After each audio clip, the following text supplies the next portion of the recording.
older Americans apparently losing the battle against junk food. Some new research out just a few minutes ago actually shows that 1 in 8 older Americans may actually be addicted to those highly processed snacks. NBC's medical contributor, Dr. Natalie Azar, here to explain why that's so bad for you and how we can build up our willpower, perhaps. So how do we define this sort of addiction? Because I think a lot of folks like, something salty, something sweet from time to time in the pantry.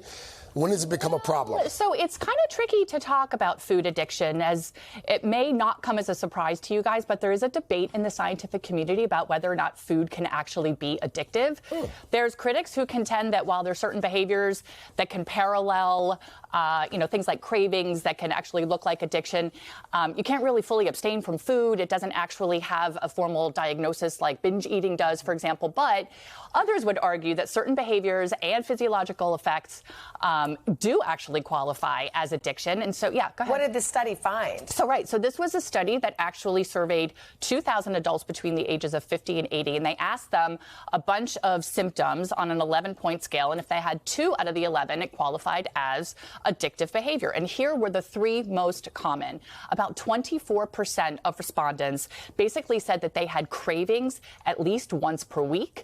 They tried to cut down on their junk food at least 2 to 3 times per week. And they also had symptoms of withdrawal at least once per week, and that this caused distress in their lives. Withdrawal. And withdrawal symptoms. And that was actually enough to qualify as a diagnosis of food addiction. You said they surveyed people ages 50 to 80. Yes. That's right. Are there certain people who are more likely to become addicted? There were, Hoda. Actually, they found that women were twice as likely as men. People between the ages of 50 and 64, those individuals who were overweight, and also people who rated their mental health as either fair or poor were also more likely to experience this kind of food addiction. Yeah, that's curious. Okay. Thank you. Thanks, Natalie.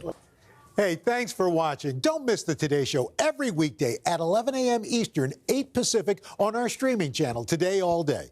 To watch, head to today.com/allday or click the link right here.